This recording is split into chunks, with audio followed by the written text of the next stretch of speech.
Hey listeners, we are back with another episode of Can't Stop Snapping. Thank you for tuning in once again. Just want to bring up a couple of things before we get started today. As I've mentioned in previous episodes, we are expecting an update or a patch to the app. The developers haven't given us an exact date or time or anything like that. I'm sure they're keeping that under wraps to make sure they can meet whatever deadline they've set internally. But we do expect it out this week. All signs and all official posts have said that they're expecting this week for that patch, that update to release. So we will be covering that in our Thursday episode on June 30th. So stay tuned for that. Make sure to follow the podcast to capture our thoughts on that. Lastly, before we jump into today's episode, today is our first ever deck face-off. You'll learn more about what that is once we jump into the core content of the episode. But there will be some participation asked for from listeners on this episode. So in order to participate, make sure to go follow us on the official Twitter at can't_stop_snap. We will be running a poll there. We also will be running a poll on the official Reddit and on the official Discord for your thoughts on today's episode and who brought the best deck. Again, we will get into that more during the discussion with our guest hosts today, but appreciate you listening as always, and thanks for tuning in.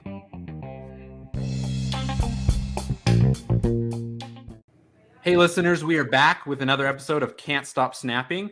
This is our first episode where we are joined by more than one guest, and this is our first official Can't Stop Snapping deck face-off episode. So we are joined today by two wonderful guests, one returning guest and one new guest. First, we are joined by AndyRich. Andy has been on the podcast before. As you'll remember, Andy has been streaming the game over on Twitch.tv very frequently since the game released into beta. Also, Andy, if you'll remember, was an alpha player of the game. So he brings a ton of knowledge and experience with the game to the table and to the conversation. Andy, thank you for being on again. Oh, heck yeah, man. I'm super excited for this. Yeah, we are excited to have you back on. And then we are joined by a first-time guest, Paperr. Paperr has also been streaming the game over on his Twitch. He's been climbing the ladder. He's been playing a lot of decks. He's also been posting decks in the official Discord and talking strategy with a lot of the players. Paperr, thanks for joining us. Hey, thanks for having me. It's great to be here. Yeah, well, we are excited to have both of you. So I will just kind of lay out the rules, lay out the format for the listeners. So we are going to have Andy and Paperr have basically a deck face-off of who's brought the best deck to the table today, who can defend their deck the best against rebuttal. And then we will describe this at the end. But basically, we're going to have you, the listeners, vote on who you think has the best deck and defended their deck the best on today's episode. So the format we will follow, we will be starting with Andy. We are going to give Andy 5 minutes that he can use. He can use all the time. You can finish early if you'd like, to walk us through the cards in his deck, the win con, the strategy that he sees in this deck, maybe some of the other decks that this deck may counter, etc. We're just going to give him 5 minutes to talk up his deck and tell us why it's a great deck. Then we will turn back to me and Paperr. We are going to take 2 to 3 minutes for rebuttal. We're going to try to poke holes, point out, counter decks to his strategy. We're going to try to ask questions that, maybe will set him up for, what are maybe some of the cons of his deck. And then ultimately we will turn back to Andy and give him a couple more minutes for his defense. How can he plug the holes that maybe we have poked into his strategy? And we'll see how well he can defend that. And then we will follow that same format and we will turn the table to Paperr. We'll let him, talk to his deck and his strategy. And then Andy and I will poke holes, etc. And that's the format we will be following. So without further ado, Andy, we will turn the time over to you. You have approximately 5 minutes from when I finish talking to walk us through the cards, the strategy, your deck, and why you think this is the winning deck today. Awesome. All right, so this deck is called, oh my God, there's 2 of them. And it relies on the classic Mystique card. Now, I'm so sick of playing this Carnage Collector, Nova, all this stuff, because it gets boring. And I'm looking for something that's interesting. So this is an ongoing deck. Deck list is Ant-Man, Uatu Mojo, Devil Dinosaur, Mystique, Mr. Fantastic. Ooh, he might come out. I was doing that for a season quest, but Moon Girl, actually, he's pretty useful. Moon Girl, Jubilee, Warpath, Iron Man, Claw, America Chavez, until maybe I get Rogue. See, I don't have all the cards yet. But the point of this deck is you can essentially copy your Devil Dinosaur, your Iron Man, your Claw. All these are huge dupes to get, especially if you already have Devil Dinosaur on the board. You play Iron Man turn 5, and it's all of a sudden, oh my God, there's 2 of them. That's the whole point of the deck. Uatu is so I know what locations are going to happen. I have Warpath in there. He needs the location to be empty. So the point of this deck is I'm not playing on all 3 locations. I have to look to see if there's a chance that cards could play themselves at other locations. I want to make sure Warpath gets his buff. He's a 9 power card if he gets his buff for 4 energy. It's insane. So essentially we have a couple of location controls as well. Just want to check my time. Okay, perfect. Couple location controls. That's the Claw and the Mr. Fantastic. You need that if you're not going to run a card that can move, especially on those locations where you can't play there or it becomes flooded. Everyone's second favorite card. You're looking for a Jubilee. It's a really great counter against the waves, the wave deck. It's hopefully going to pull your Chavez pretty frequently if you're playing Chavez and not Rogue. The America Chavez can get drawn off the top of your deck, but it usually just sits there, and you draw the second card while it's there. Anyway, I think that's the sum of it. I have Mojo in there. He's a really strong 2 cost. And then obviously Moon Girl has a plethora of targets to duplicate if you don't get Mystique. Or maybe you get 2 Mystiques and 2 Devil Dinosaurs, and now you have 4 Devil Dinosaurs. I'll have to rename the deck for that. But that's all I got. Well, awesome. So we will turn to our rebuttal phase now. So we'll put 3 minutes on the clock here. And Paperr, you will just kind of jump back and forth. You start. We're just going to kind of go questions, concerns, things we think that could counter your deck. Andy, this will be your chance to kind of listen, take your notes, and think of, okay, yeah, maybe they're pointing out some good things, and then we will give you some time at the end after us to basically say, why our concerns aren't a big deal and why your deck is still pretty solid. So, Paperr, we'll turn it over to you to start us off. Yeah, so, I think pretty obviously Enchantress counters this deck quite hard. If you're only targeting 2 lanes as well, if you're running the Warpath, trying to maintain his buff, the enemy's Enchantress only realistically has to hit 1 of 2 lanes to effectively win that lane, and then they play just one thing in the last lane, and they can win that game pretty easily. So you do have to kind of balance the Warpath, I guess.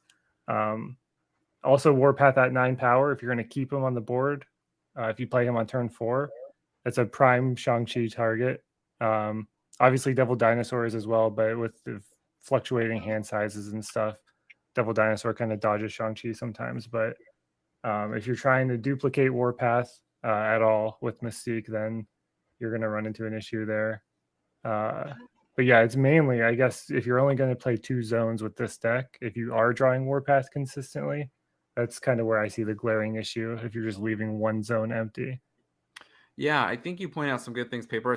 I had some of the same thoughts, Andy. So I'm interested to see what you say in rebuttal to that.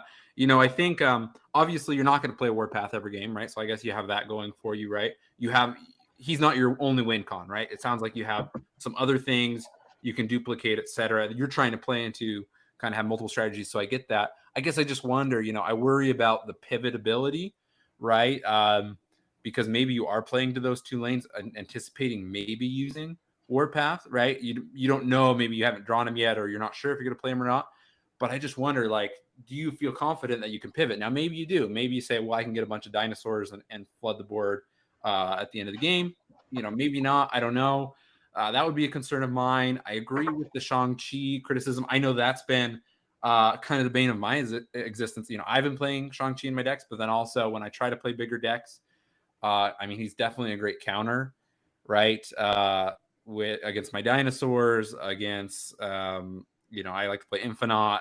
You're not playing Infinite in this deck, but I just think anything that's big, anything that's hitting that 9 power over at the end of the game, I mean, somebody can just flip. So I don't think you have armor in the deck. I don't remember. Correct me if I'm wrong once you get here, but maybe you don't have kind of that defense against some of these things that people could be playing to counter your deck. So I'm interested to see, I don't know, just like how you feel like you can defend against some of these key cards that people are playing and how you feel like this is a good pivotable deck. So we will turn the time back over to you. Let me just reset the clock here. We will give you up to an additional 3 minutes to kind of see what's your defense to some of our concerns.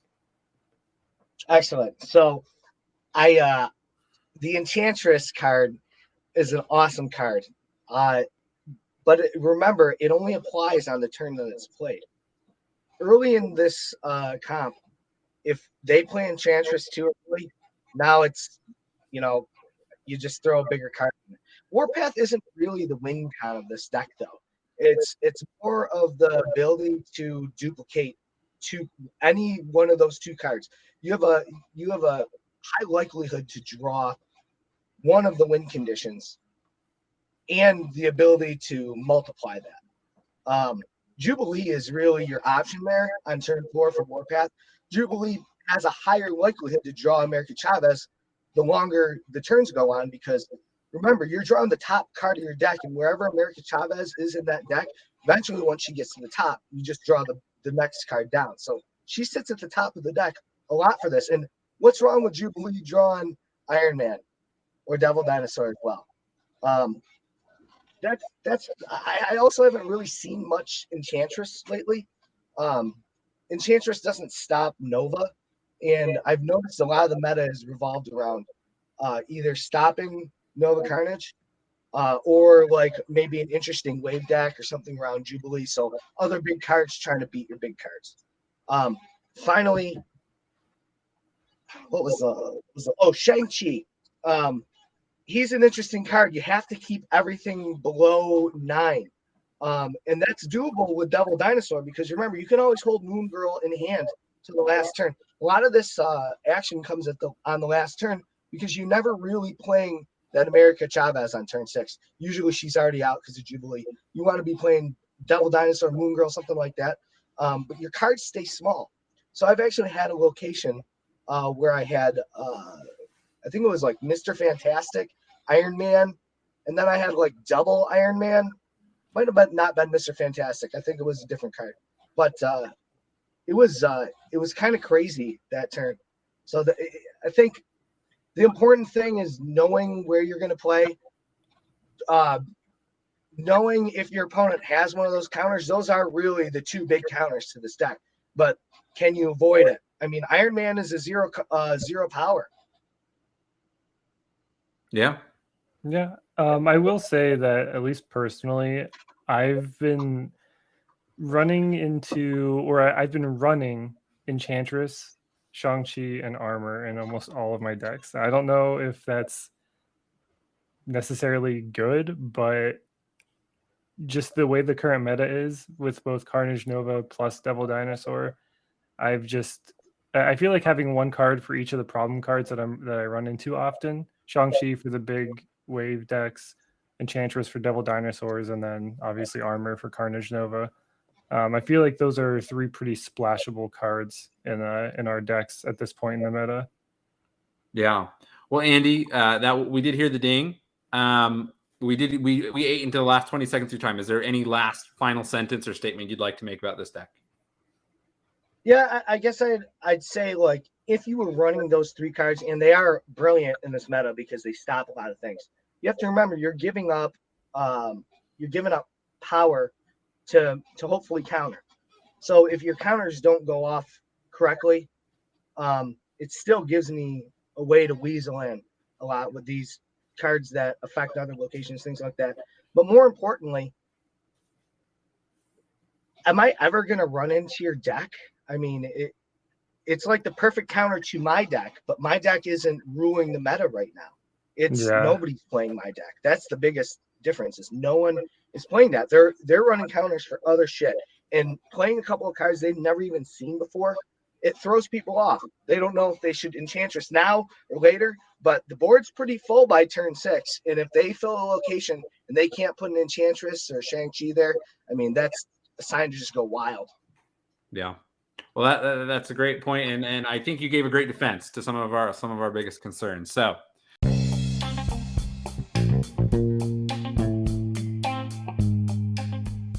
hey everybody, I wanted to jump in here for just a second to tell you about Anchor.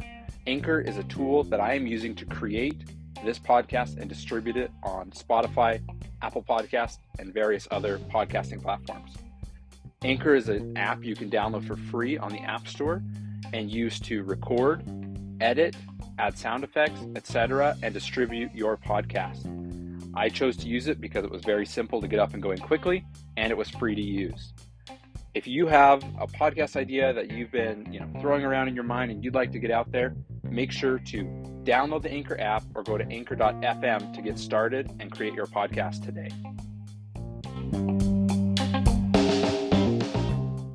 We will turn the tables now. So we will put 5 minutes on the clock. We are going to turn this over to Paperr next. He will have the same 5 minutes. I'm just pulling up his deck now so we can view it as we're conversing here. But we will give him 5 minutes to kind of defend his deck and talk us through it, and we will see what we think. So, Paperr, the time is yours. All right. Well, my deck is called Deathpool, and it pretty much revolves around killing Deadpool over and over again, using Carnage, Venom, Killmonger, Arnim Zola. So this is a deck that I have been trying to run. Unfortunately, I do not have the cards for it yet.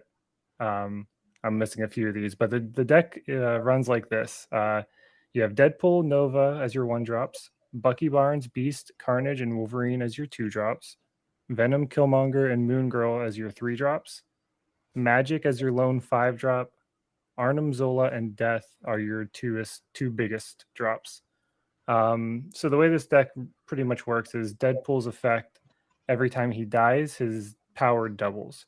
So, or every time he's destroyed. So destruction from Carnage, from Venom, from Killmonger, all of those cards are going to destroy him, bring him back to your hand. He's going to have double the power. So the objective of the deck is to kill Deadpool every single turn after you play him. Ideally, you're playing Deadpool turn 1 into a Carnage on turn 2.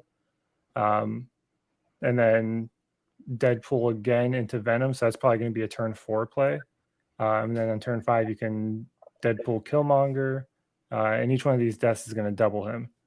I have Moon Girl in the deck as well, because Moon Girl can double that giant Deadpool that you've made by turn 5, and also give you more cards to destroy him. So I was actually playing a version of this earlier today. Moon Girl copying Venom is actually massive. Venom's effect is incredibly strong. And then when you pair him with Beast, who returns all the cards at this location back to your hand and makes them 1 less cost, Venom retains that power. So even if you don't get Deadpool to be doubled over and over again, having Venom being your secondary win condition is equally as strong. Venom can go upwards of like 20 power just by himself, which is pretty crazy for a 3-drop. So then lastly, I have Magic, Arnim Zola, and Death. Magic can just kind of extend the game by another turn, so you can have just another turn to kill Deadpool. Arnim Zola kills 1 random unit at this location and duplicates them to the other 2 locations. So you can hit your Deadpool, like let's say he's like 24 power at that point. You hit him and then duplicates to 2 24s on either side, and you get another Deadpool back to your hand, who at that point is going to be a 48 if you had him at 24. And he costs 1. So it's just 1 energy to play a 48 power if you get him that high. It's kind of crazy. And then there's Death in the deck as well, who has a lower cost based on how many cards have been destroyed this game. And that accounts for both your side and your opponent's side. So Killmonger, killing your opponent's 1-drops, also makes your Death, by the end of the game, Death is most likely going to be either free or like at most 3 cost. So it's 12 power for 3 cost, which you're also dropping with a Deadpool who's probably over 20 power at 1 cost, and you still have 2 additional mana at least to work with there. So that's my deck, and that's kind of how it works. Okay, well, I will get us some time reset here on the clock. I have some interesting thoughts, but I am going to turn it over to you, Andy, to just start us off on the rebuttals, questions, etc. We'll take 3 minutes. Paperr, you can take your notes and kind of see how you want to defend this, and then we'll turn it back over to you after the 3 minutes. Go ahead, Andy. So first of all, Paperr, awesome deck, dude. I wish I had all those cards because I would definitely be playing that deck. I bet it's pretty strong in this meta. The biggest issue is, as you were saying before, the deck here, the meta carrying armor, Shang-Chi, Cosmo, those are all huge counters to your deck. And they're more common to be had in this meta for sure. Like if you're running almost any deck, it includes one of those 3 cards now. So it's definitely a situation where you could run into issues. But I think you could probably, I mean, I can't really think of any specific decks that have a true advantage over your deck. I think really it would just have to be, I mean, getting shut down early. You also have the benefit of being able to retreat early before anyone snaps. But that goes also for your opponent. So if they see this happening and they can't fix it, they're out of there. So I mean, it's interesting, but you know, I guess I don't know what the objective of these decks are, if they're meant to carry or if they're meant to be like beat each other. Because I mean, I'd have to gather maybe you probably would beat my deck, but it would really depend on the situation. Yeah, you know, Andy, I have a couple thoughts, and I'm wondering what you'd say to my thoughts. I mean, I agree with what you said. I think this is a cool deck. It looks like a really fun deck. I guess my worry, Paperr, is that I feel like some of these things are a little too situational, right? Like, okay, Deadpool, ideally, like you said, if you don't draw him until halfway through the game, he's lost a ton of value, right? So that's one of my first worries. But you did point out, okay, you have a second win con. Maybe you're building up some big Venoms, right? So I think it's always good. You always want at least 2 or 3 win conditions with a deck, right? So you're not coming to the table only with Deadpool. Similar, right? Like Venom gets the energy or the power from all the cards he takes over. And you know, I guess what is he killing here? I mean, ideally Nova, right? Ideally Nova, maybe picking up some power from Beast or Moon Girl, some of these other cards that you're just kind of playing to further and grow your cards. But I guess I just worry, you know, anytime you have a strategy that requires you to kind of in sequence, like, okay, I have to like really ramp up over multiple turns. I just feel like there's going to be some times where it just doesn't work out the way you want. I don't know, Andy, if you'd disagree with that. I just worry about the consistency, I guess. Yeah, I guess the only thing I'd have to say about that is having many ways out gives you a statistically higher chance to win. So is overall power the most important if everything has to line up perfectly? Or is it better just to take a higher percentage of wins? Yeah, that's a great point. Well, we will reset the clock here. You know, Paperr, we want to hear what your defense is, why you think maybe people shouldn't be worried about these criticisms or concerns, and yeah, take us home here. Tell us why the deck is still a winner. All right. So actually, one of my main concerns, I guess I'll start off with one of my main concerns with this deck as I've been playing it on ladder, has been locations. Actually, locations tend to screw this deck over more than anything.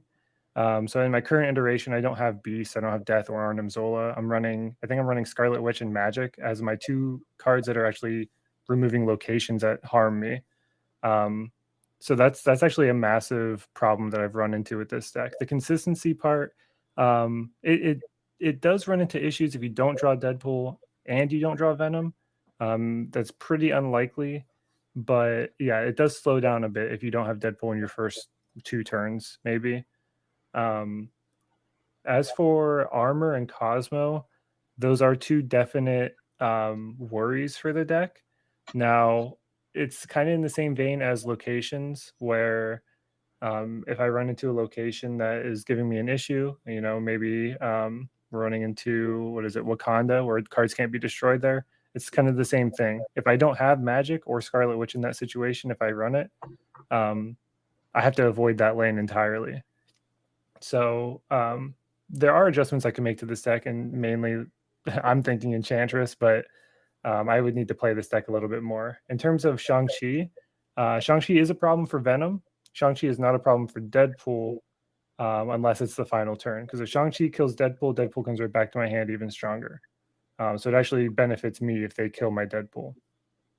And then I also have Death as an additional win con on top of Venom and Deadpool, because just dropping 12 power somewhere is pretty strong. And we also know that Magic can be a pretty strong win con where your opponent fully commits on turn 6, and then you can play Magic. You get an extra turn. I can play Magic and then Deadpool on turn 6, and destroy or get another destroy potentially. I'm not exactly sure how, but just having another turn to kind of settle my board and my opponent maybe not having that time. And then my last note that I have is that Venom's death targets. Everything in this deck, there's no ongoing abilities or anything. Everything in this deck is expendable. I can kill anything with Venom. My ending board, more often than not in this deck, has been Venom and Deadpool. Maybe 2 Deadpools and a Venom. If I Moon Girl something. Everything feeds Venom.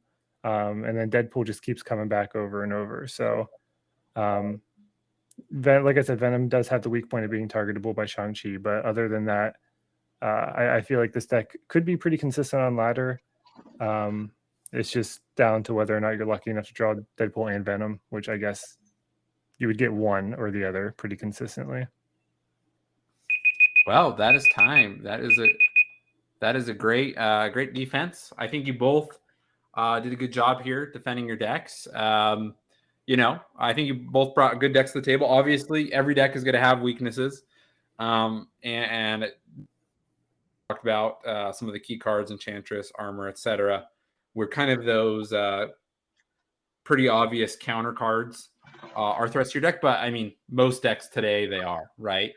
So interesting. So I'm going to lay out for the listeners here how we're going to proceed with this. So on the day this episode airs, we're going to plan to have a post on our official Twitter, which is can't_stop_snap, as well as we'll be doing posts in the official Marvel Snap Discord and in the Marvel Snap Reddit.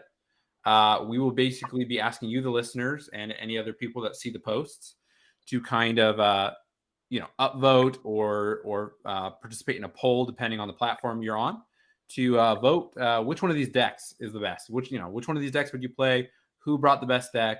Who defended it best? And we want to get that user interaction, and we will announce in a future episode, which person brought the best deck to the competition today.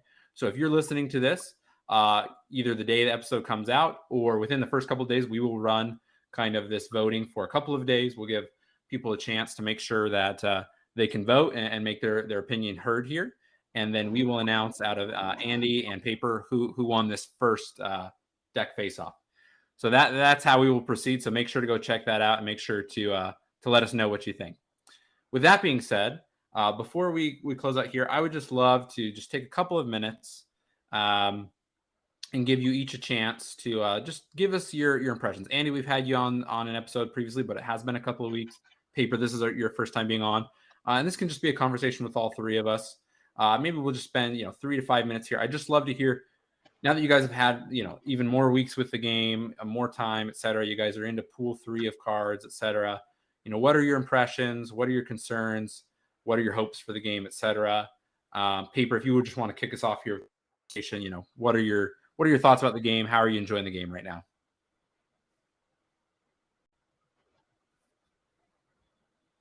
I've pretty much only played this game for the past, since I got into the first wave of the closed beta. I'm completely obsessed. I do have a few concerns recently with the meta being kind of stale, and the adjustments not being able to be made to cards has been problematic for me.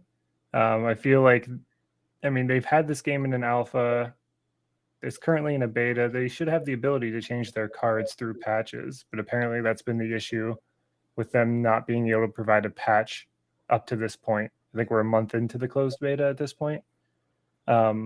So the Nova fatigue has hit me pretty hard. I've been trying to run decks without Nova since this new season has started. And it's, I mean, I know my deck that I included here has Nova in it, but it's a destroy deck. It's kind of part of what it's supposed to do. But just him being thrown into pretty much every deck has been pretty annoying for me, to say the least. I'll say on stream, I usually don't like forfeit right away, but when I'm not streaming, I will forfeit a game if I see somebody play a Nova into a cloning bats or something and I don't have armor. Like if they do that like turn 1 or 2. That's pretty much been my main gripe with the game. Progression, I've spent some money on the game, so I'm up to collection level, I think 957 at this point. So obviously, if you spend money, you'll progress much faster. Right now, I'm trying to chase these cards for this Deadpool deck that I really want to make. But I am very curious to see how the future of the game shapes up with Nexus events, and how card unlocking becomes easier for players in the future, because it's a huge concern in the community right now. And I feel like it's something that needs to be addressed, whether that means shrinking down the progression a little bit so we get all the cards sooner, or shuffling up, or letting us target cards or something. I'm not sure what the solution is there, but it's definitely been a big concern of mine, as well as what seems like the majority of the community. But overall, the gameplay loop is fantastic in this game. I find myself queuing well beyond the times when I think I should be getting off the computer, well beyond the times I should be stopping using my devices. The game is just extremely addicting, and I love Marvel, so I will play this game until it dies, probably. So yeah, it's my take on the game. Well, awesome. I wanted to just mention a couple things you brought up, and Andy, I'm curious your thoughts on this too. You talk about the kind of the stale meta, etc. I know their eventual plan, at least you guys correct me if I'm wrong, or you think I've misheard this. I remember them saying, their hope is to kind of like new location every week, new, which they have been doing actually in the beta, and new card eventually, like a new card every week, right? Do you think that'll calm a lot of the concerns about like the meta getting stale? Just obviously, this isn't like other card games where you maybe have hundreds and hundreds or thousands of cards, or hundreds of cards get dropped in big patches, etc. Right? Do you think that'll be a good way to keep the meta fresh? Obviously we've got like Wave this month, but that's one card. But do you think just kind of the slow drip feed of like one card a week, but it's always kind of changing things? Do you guys think that'll be good for the overall meta of the game? Okay, so first, I just want to say this podcast and this deck face-off, like, totally refreshened the game for me. I mean, I challenged myself to make a deck that wasn't in the meta currently, but within a pool of cards, generally speaking, yes, if you pay for money, you're going to complete your collection faster. But two, I mean, if you're playing in a pool 1 deck of cards, you probably make it almost a diamond. If you're playing in a pool 2 deck of cards, probably make it almost galactic. It's really about the skill of the game. When we were talking about counters for deck, you got a third of the deck being the locations will counter you. A third of the is what your opponent might play to counter you, and the other third is what you're going to play. Do your cards need to come out in a special order, anything like that? And if the goal is to reduce the amount of counters in this changing meta, there was a time when the Nova meta didn't exist, and people are starting to counter it now. It's not nearly as strong. Matter of fact, you're almost better not running it anymore. But that's what I've really loved about this, is because people complain about the meta, but you have to go out there and change it if you want it to be different. There's definitely options available. And then as far as like the game getting stale and the patching and stuff, I agree that the game probably should be patched at some point. But you also have to remember that a lot of this game hasn't even been released yet. I mean, there are things that were in the alpha that are not currently released in the beta. Obviously, it's not like something that can be spoken of, but before they patch anything, I think that it's important to let the original game get its full wheels. They can take all this time to prepare it, because you remember, if you're patching this game, where are you patching it? In the pool 1 cards, in the pool 2 cards? Obviously at some point down the line, you could see like what Hearthstone did, which was removing cards from Classic. So maybe they have a mode where you can play with all the cards, but some cards are removed from ladder play. I mean, I think it's too early to say the meta is stale. I think it's too early because no one's been playing this game long enough to know all the different combinations. Once you're unlocking that, where you are almost close to 1,000, the deck flexibility changes completely. So I think as a game that has a lot of legs to run on, this is the game, and they have all this time to really make sure that they don't mess it up when they do patch it, because games can go down the tube so fast. Remember, this is free content from the guy that made Hearthstone. It's okay to spend some money on it, but that being said, that's my opinion on the meta. Yeah, no, I appreciate that. I agree with what you said. I mean, I'll just say this. I know I try to follow the Discord, the discourse on Twitter, on the Reddit, etc., just to try to get a feel for where people are at. And obviously, with any gaming community, you're going to have people all over the map, right? You're going to have the loud voices that are concerned. And I'm not saying that there aren't valid concerns. I think there are some valid concerns, some things that, until we see the full product, people are going to have questions, and that's okay. But one thing I think for me is that, I don't know if I think the progression, how things slow down, is my favorite. I don't know all of my feelings about it yet, but I do like that I'm not going to unlock all the cards in a week or a month, right? I don't know, people have different opinions about how fast people should unlock cards in free versus paid, et cetera, et cetera. But I do like that it's going to take me some time to unlock cards, because like we've been talking about, we have this deck face-off, right? We've talked about building decks, building strategies. I like that I'm going to be encouraged to experiment, right? Because, this week I may get a couple more cards I didn't have before, right? And it may not be the ones I was expecting, and I may see what I can build around it, right? And I think that's something special they're trying to create. Yes, there's maybe some pieces missing as far as Nexus events and, maybe once they get into their cadence of releasing a card every week, right? There's these things that we don't know exactly how they're going to play out. But I have a lot of hope. I have a lot of faith, and I think overall, we're going to be in a good spot. So I'm excited about it. Well, with that all being said, this is a great conversation, great deck face-off. I'm excited to see who won. I think you guys did both a great job. So before we go, as always, I'd like to give you guys each a chance to just tell the listeners where they can find you, how they can best support the great content you both are putting out frequently, and just, how they can support you overall. So Paperr, we'll give it to you first. Just tell the listeners where they can find you, how they can support you, and what kind of content you're putting out right now. Yeah, so my Marvel Snap content currently is solely on Twitch. I haven't started exporting VODs onto YouTube at all yet. I'm not sure if I'm doing that, but you can find my Twitch at twitch.tv/Paperr with 2 R's. So it's just Paperr. The best way to support me would just be to follow me. I'm not asking for subs or anything. I stream probably every other day at this point, but I do work a full-time job during the day, so it's usually not until after 5 p.m. Pacific time. So yeah, I'm streaming pretty consistently at this point. And yeah, in the future, I am actually hoping to do some YouTube content. But at the moment, my grind is currently taking over. I'm just trying to get to infinite. So but yeah, I'm looking forward to streaming some more and experimenting with some more decks and everything. Especially, I can't stop thinking about this Deadpool deck. It's ruining my life right now that I don't have the cards. Well, awesome.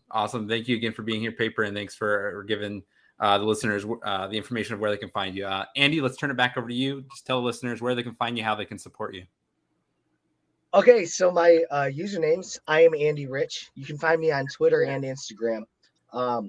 Again, yeah, the follow's cool, but also come on in and like help me make decks. This is the best part of the game.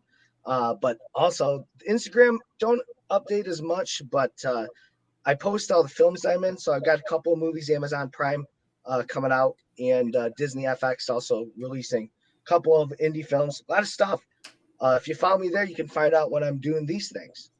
So awesome. Yeah. Would love to support you in the other content you're doing. And you're doing all things. And I'm sure on some future episode, I'd love to hear about the band more. And I'm sure the listeners would too. So with that all being said, listeners, as always, we really appreciate you being here. Make sure to follow us on Twitter. Make sure to look out for that poll and the contest we are going to be to vote on, whose deck kind of won the day today.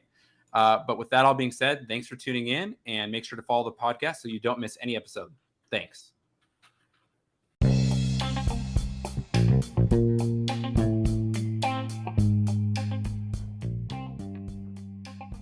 Can't Stop Snapping is a podcast written, produced, recorded, and hosted by Michael Thurman.